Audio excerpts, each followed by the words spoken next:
മാമ്പഴ പുളിശ്ശേരി ഉണ്ടാക്കാം. അതിന് ഉള്ളി, വേപ്പില, കടുക്, ഉലുവ ഒക്കെ ഇട്ട് കടുക് വറുത്തേക്കണയാണിത്.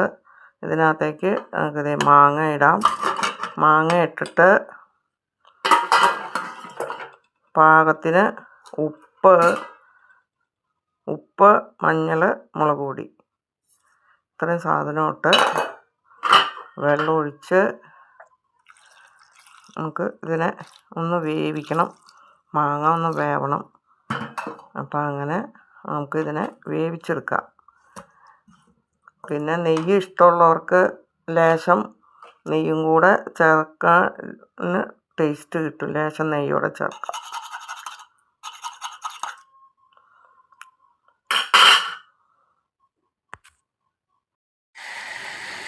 മാങ്ങയിലെ വെള്ളമൊക്കെ പറ്റി നമുക്ക് തൈരൊഴിക്കാം.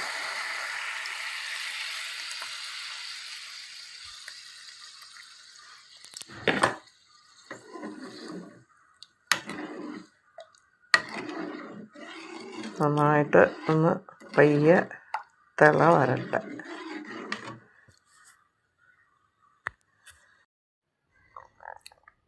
മോരൊക്കെ നന്നായിട്ട് തിളച്ചു. ഇനി നമുക്ക് ഇതിനകത്തേക്ക് ചേർക്കാനുള്ളത് ജീരകവും ഉലുവയും വറുത്ത് പൊടിച്ച പൊടി.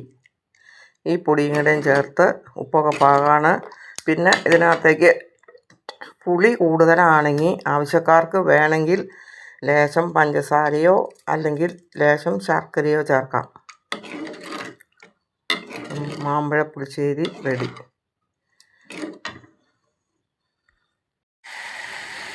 മാങ്ങയിലെ വെള്ളമൊക്കെ പറ്റി നമുക്ക് തൈരൊഴിക്കാം.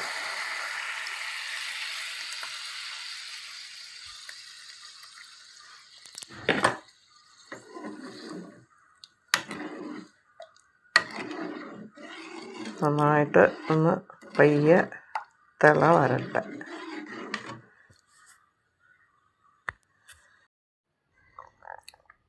മോരൊക്കെ നന്നായിട്ട് തിളച്ചു.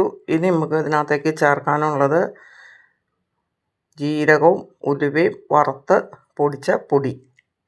ഈ പൊടിയും കൂടെയും ചേർത്ത് ഉപ്പൊക്കെ പാകമാണ്. പിന്നെ ഇതിനകത്തേക്ക് പുളി കൂടുതലാണെങ്കിൽ ആവശ്യക്കാർക്ക് വേണമെങ്കിൽ ലേശം പഞ്ചസാരയോ അല്ലെങ്കിൽ ലേശം ശർക്കരയോ ചേർക്കാം. മാമ്പഴ പുളിശ്ശേരി റെഡി.